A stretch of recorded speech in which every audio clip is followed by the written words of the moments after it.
Mas, falando assim, aparentemente Santa Catarina não tem população negra. Na verdade, tem, como eu comentei para vocês, nós temos em torno de 1 em cada 5 praticamente é população negra e parda. Claro que nós vamos ter diferenças significativas.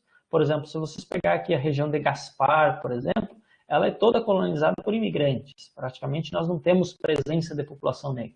Mas no litoral, como ele é ocupado primeiro, e as primeiras cidades ocupadas no litoral catarinense, isso aqui em 1872, ainda no finalzinho da escravidão, vocês vão perceber que há uma parte significativa de populações negras e pardas.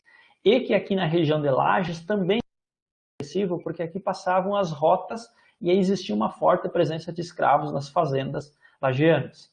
Tá? Então aqui também vocês vão encontrar, por exemplo, pardos livres, vocês vão pegar os escravos, pretos livres e pretos escravos. Vocês vão perceber que há uma forte presença também de pardos e pretos nessas regiões aqui. Bom, essa população negra ela muda o percentual ao longo da história, ela é mais expressiva em 1872. Depois, mesmo na região sul, ela vai cair um pouco, nós temos alguns períodos que nós não temos dados para avaliar isso.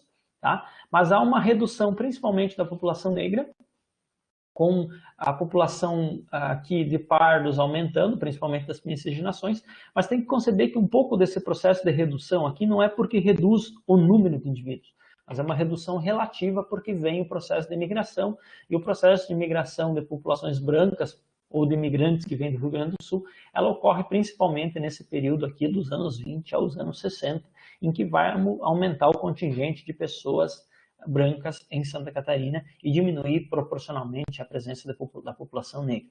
Tá? Então aqui a gente tem um ingresso de imigrantes, principalmente após 1830, que vai ocorrer e que vai se fixar aqui e vai aumentar o percentual da população branca. Então os negros em Santa Catarina, a maior parte de Santa Catarina ela é colonizada tardiamente, ou seja, se a gente for pegar, se vocês olharem esse mapa aqui de 1872, o resto do estado nem existia. Em 1888 é finalizado o processo de escravidão.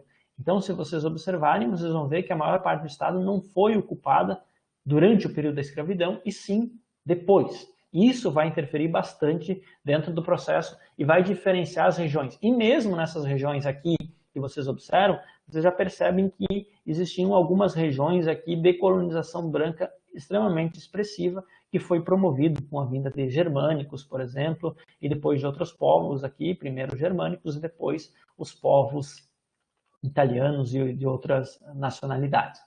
Em 1830 há uma proibição, então, como já foi comentado, do tráfico, e há um aumento do preço do escravo, em virtude desse processo, e se torna mais barato atrair os imigrantes, e aí é que vai ter o processo de substituição ou mudança dessa proporção de negros e vai reduzir a presença deles nos diferentes estados, inclusive no estado de Santa Catarina, que já era não era tão expressivo. E os maiores percentuais de não brancos nas ocupações mais antigas, então nas cidades mais antigas como Lages ou algumas cidades litorâneas, é onde a gente vai pegar as maiores proporções de negros e pardos. Aqui a gente tem a cidade de Desterro, que é Florianópolis, tá? Até o período de 1893, 95, ali que a gente vai ter a Revolução Federalista. Tá? E nós vamos ter aqui Lages, Curitibanos, Campos Novos, Campo Belo do Sul, que são os municípios que vão ter uma maior população de negros, principalmente trabalhando nas fazendas. Tá? Embora com um menor percentual de escravos, quando a gente compara com o restante do país, quando a gente, por exemplo, for estudar os outros estados, como o Rio Grande do Sul, por exemplo, vocês vão pegar que nas regiões da Campanha e de Pelotas, esses índices também são bastante expressivos. Tá? Então, embora uma menor percentual de escravos, no século XIX os negros eram vistos como estrangeiros, eles eram vistos como um forte preconceito no sul do Brasil, principalmente com o cerceamento de suas práticas culturais, com fechamentos de terreiros. Isso persiste ainda até hoje. Imagina como era no século XIX, que existia uma certa pressão maior contra esses grupos, e o racismo ele era mais liberado, ou seja, não existia nenhum crime, por exemplo, por alguém ser racista. E isso reforçou os processos de exclusão ou de reprodução da pobreza, que dificultou a mobilidade social, sendo os principais postos que estavam disponíveis acabavam sendo repassados para quem? Para os migrantes pobres brancos. Então, além de você ter um processo de exclusão que não abre oportunidades, você cria oportunidades para outras pessoas pobres ascender, e o que vai ocorrer? Vai parecer que o negro tem menos capacidade ainda, ou vai criar seu estigma de que ambos são pobres, mas viu? O branco é que conseguiu. Então isso acaba reforçando ainda mais os preconceitos em relação à população negra, e quem vai acabar contratando vai dar preferência por contratar e conferir os melhores postos para a população branca, que vai reforçar o racismo. E é nesse sentido que existe uma tentativa de tentar reverter os processos com várias políticas de ações afirmativas assumidas pelos governos. Então aqui é um mapa que mostra as populações em Santa Catarina, e vocês vão perceber que Chapecó também tem uma população parda um pouco expressiva, mas no estado há um predomínio da população branca.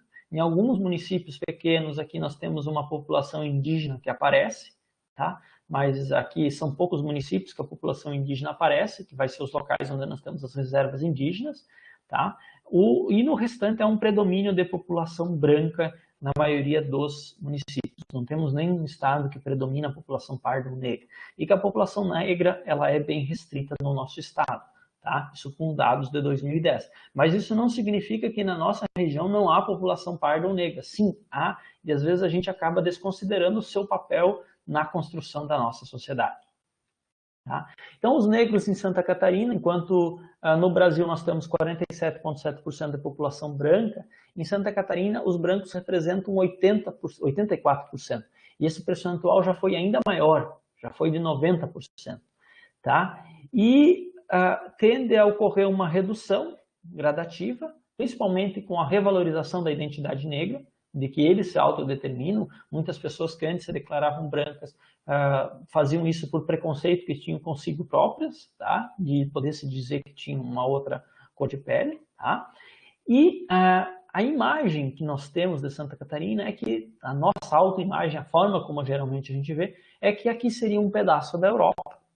E que isso vai gerar um entendimento para muitas pessoas de que o branco é sinônimo de progresso, de civilização, e que o preto, que o negro, que o índio são pessoas desprovidas de capacidade de gerar uma sociedade melhor.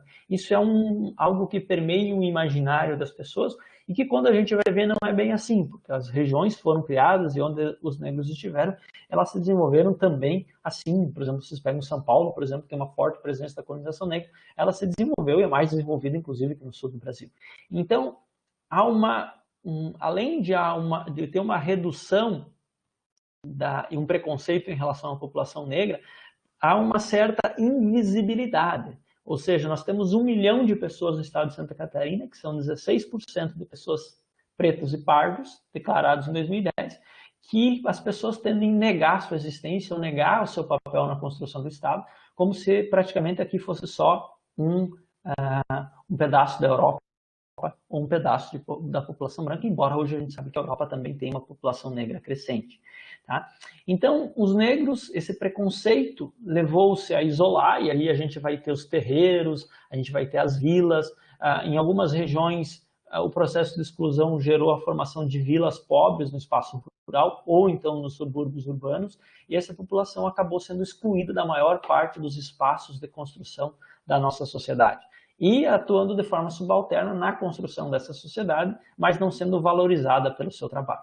Então, em Santa Catarina nós temos alguns locais, e vocês vão perceber que no litoral e na região de Lages vão se expressar os principais, onde vão ter quilombos, tá? Que são locais onde foram criadas portarias e que foram concedidas terras pela Fundação Palmares a povos que demandaram áreas, consideradas quilombos, que eram locais onde essas pessoas fugiam e viviam. Tá? Então, é uma forma de reconhecimento e do Estado reparar um pouco o processo de exclusão, porque essas terras no passado não eram tituladas e eram retiradas e repassadas a outras pessoas. Quando a gente estuda o histórico da nossa região aqui, a gente sabe que a nossa região ela era habitada por populações mestiças, índias e negras, o caboclo, e que essas populações acabaram sendo excluídas do território, e a história da Guerra do Contestado conta muito isso.